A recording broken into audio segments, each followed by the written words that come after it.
Welcome back. This is episode 6 of restoring that 1915 Massey steam hammer. In our last video, we went and drove a steam train, which was awesome because we also got to learn about the similarities between steam trains and the steam power hammer. And I got to pick an expert's brain on the things that are going to be relevant for this build. Today, we are getting on to replacing the liner in this gland. This gland serves to compress the graphite-infused cord that actually makes the seal on the ram shaft. You remember we need to make these parts with a smaller diameter because our shaft got ground on. So, step 1, we need to get this out of that. But first, we need to make sure that we have any sort of critical measurements taken before we destroy it. I have some professional engineering drawings. 117.3. Got a slight angle on it. What's our angle? Wow.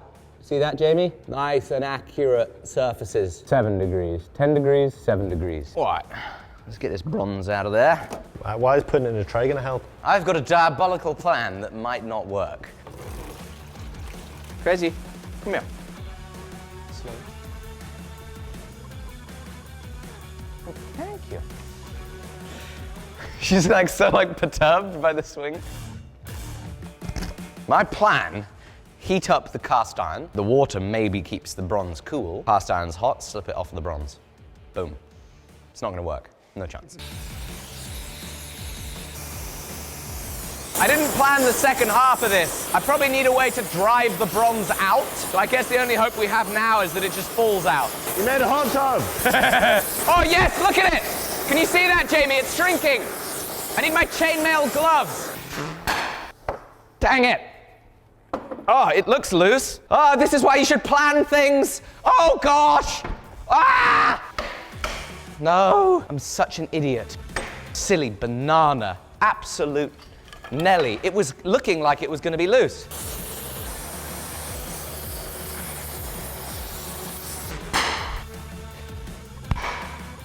Yeah! All right, more heat. Going. Woo! Yeah, baby! Now, at last, we know what this piece actually looks like. And we were correct. It was heat shrunk into place, which is good. That means that we now know how to put the next one in. You know, I often think I'm not really a very good Brit, and that I don't drink a lot of tea, but I think we'll make a little exception today, shall we? You like milk with your tea, Jamie? Oh, good, good. You like sugar with your tea? What do you usually do? 1 sugar, 2 sugar? Something about that. Okay, good. There we go. Cheers, mate. Cheers to that. Good day's work.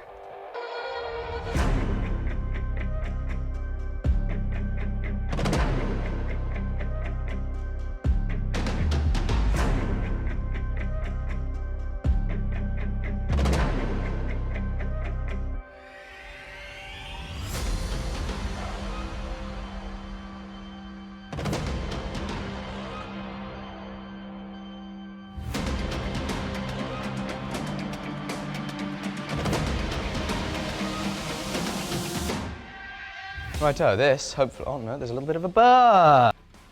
Oh, I'm so silly. Jamie, I almost took it out because I thought it was done.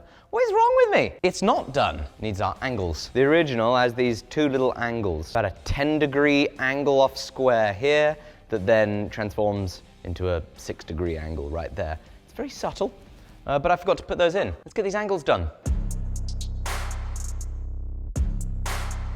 Making this was very, very, very similar to making that. Big bit of bronze became smaller bit of bronze with some features. But now what we gotta go do, guys, is we've got to see, did I make it fit okay?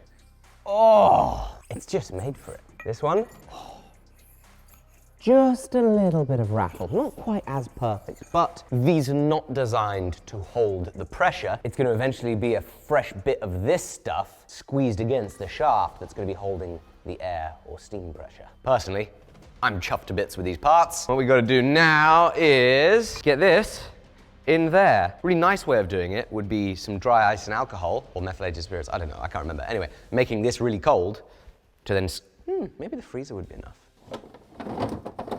You know, Jamie, some YouTube creators make their entire career sitting in a chair. I could get on board with this. Crocs, a little chair, and this award-winning and innovative flavored air device. Yes, that's right. Today's episode is sponsored by Fum. Now, Fum recognizes that not everything in a bad habit is bad.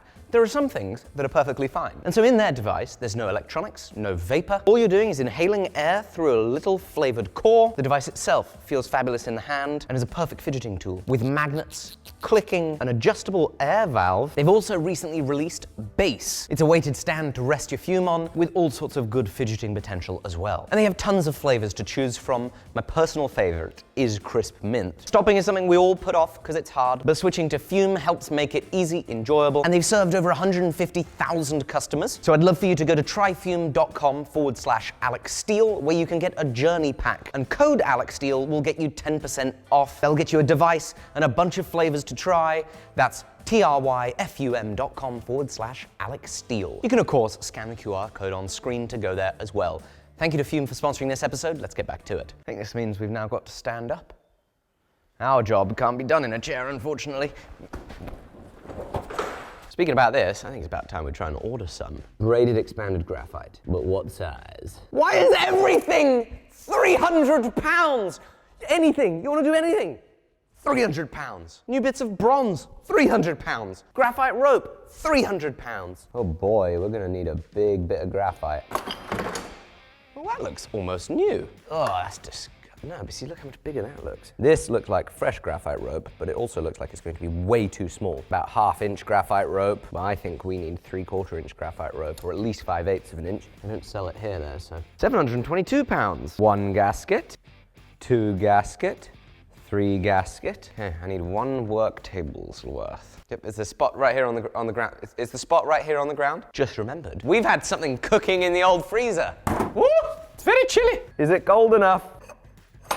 Woo! When this comes up to temperature, question is it stuck there or not? That's the big question. Oh crap, we're catching this on fire. Oh boy. What is it here then? Oh, the bronze! All right, so I had to order more bronze because we're going to need to replace this part. God, we're all over the place. Who can even follow what's happening? All right, that's warmed up, and there's obviously not a whole lot of way to tell, but it feels pretty solid. It looks quite pretty, big improvement. You should also check, see if this fits in the machine. Hey, that's good. Regarding graphite, a little bit hair pulley outy, but after taking to the Discord, also getting some advice from Ben, who we met in the last episode with the steam engine, I found a place that sells 3/4 inch expanded graphite cord, and it's not £722, they had it for £180. And they only have 8 meters of it. I can't buy it by the meter. So it's at least cheaper, and it's on the way. And I also bought some regular sheet graphite to use as a gasket. Anyway, the total at the moment was £250, which is just great. We're making sure the return on investment on this puppy is gonna be just phenomenally negative. Anyway, let's get back to where we were. All right, so here's something that needs doing. This thing needs cleaned up.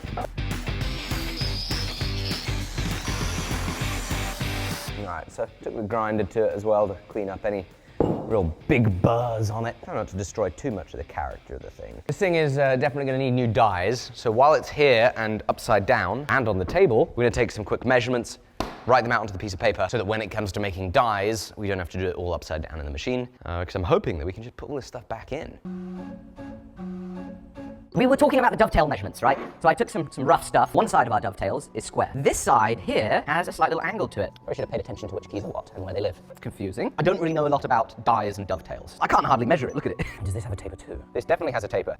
I think I'm potentially going slightly insane. Every single corner, -1, to have an acute angle. But I'm pretty sure that a square or a rectangle can only have 2 acute angles and the rest would be obtuse. What if they messed it up and they went ahead and put the angles on the dovetails on the wrong side? I think I'm just going to quietly go insane here. Relative to the ram, this die is twisted that way. The die block is now twisted to 2 degrees. The die block is not in the middle of the ram. What can I do? That doesn't make sense.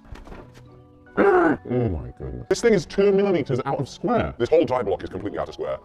And nothing is true. Maybe the top of the die blocks got upset over time. I'm over there worrying about how good this top die is going to be and trying to make a really good job of it. No matter what, this bottom die situation is going to be awful. I don't have any idea where we're going to even start with the other side of it. This is going to be a big problem. It's been a fun few hours.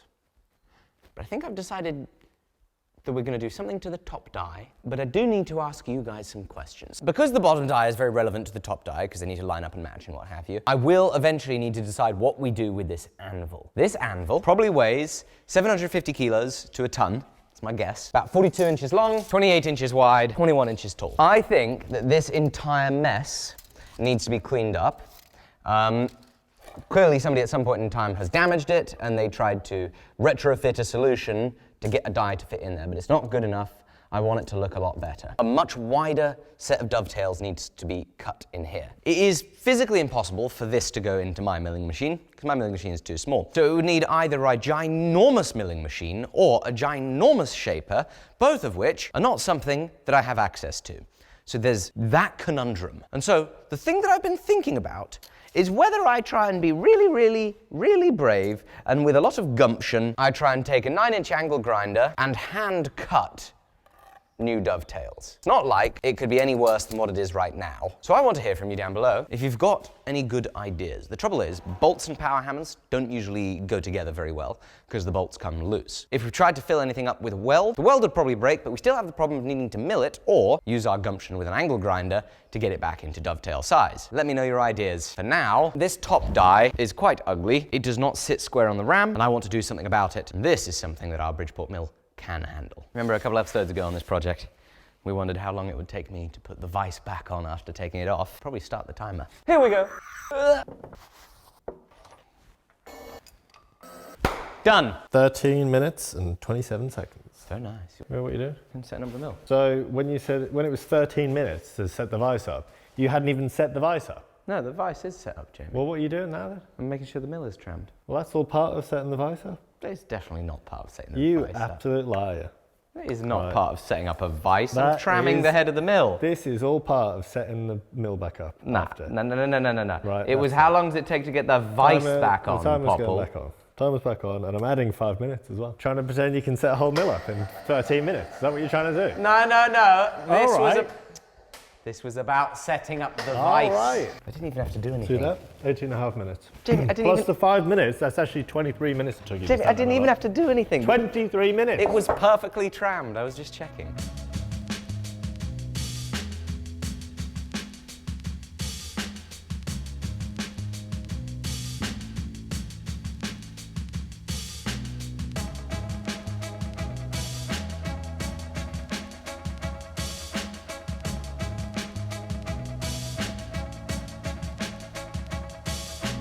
Did this get better or did this get worse? That is the question. Hang on. Phone call. Fantastic. Thank you. Hope you have a lovely day. Cheers. Bye. Oh, okay, I've just been on the phone with somebody that might have big enough machines to be able to machine that dovetail. The downside is, it is currently the 30th of April, and he said the soonest that he could do the job is in September. Slight problem, although we never know. Never know what happens. At least there's a lead. I just tried lifting up the power hammer and I've just heard a big snap. Look, I broke my pallet truck. Okay, so this is a 2,500 kilo rated pallet truck. This machine might be heavier than I thought. Let's not lift that with the pallet truck anymore. The reason I was doing this is the chap that I called earlier about machining this said if it's under 1.5 tons, he can handle it. So being that I just broke a pallet truck, a 2.5 ton pallet truck, I'm a little bit concerned.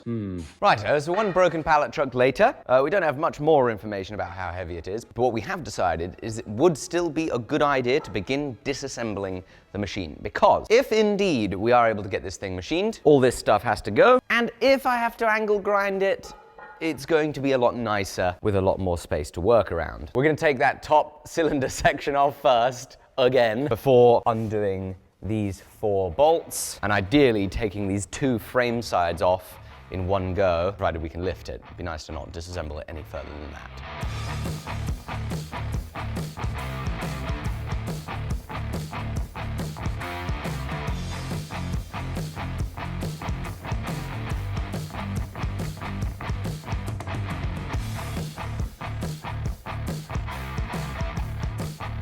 Right, so with the help of this whack-off great big spanner, I've got the And a things lot off. of heat. And a lot of heat. It's off, it's ready to go. While you've been doing that, I have been at the milling machine. I don't know how necessary it was, but I went ahead and milled the top and bottom of our ram so that we at least have 2 parallel surfaces on it, because just nothing is square and parallel. I wanted something clean and neat on this before we continue making this clean and neat, because eventually the bottom of this die needs to sit clean and neat on here. We put that to the side. Now the objective is we clean up and we see, will our 1-ton gantry lift the top half of this frame off? So I say we put a sling on her, we need to drop this down, And we start hoisting. Jamie, do you ever feel slightly competitive when we're doing this? Like it's a little bit of a race? Yeah, but I'm well quicker than you.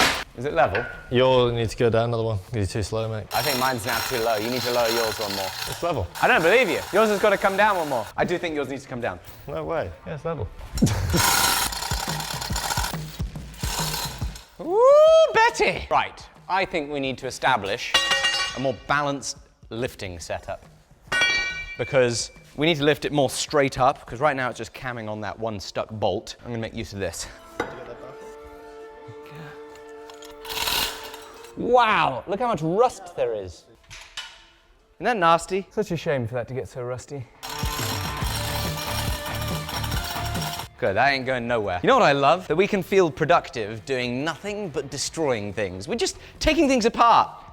But it feels like progress is happening. Ooh, and something has arrived for us to have a look at in the next episode. Golly, what happened to the delivery driver? Find out next time. It's been a pleasure. Thank you to Fum for sponsoring this. Check them out down below. I would bloomin' love it if you would click like and subscribe. And hit that bell icon too. Yes, goodness, we're gonna ask for all the things now. Thank you.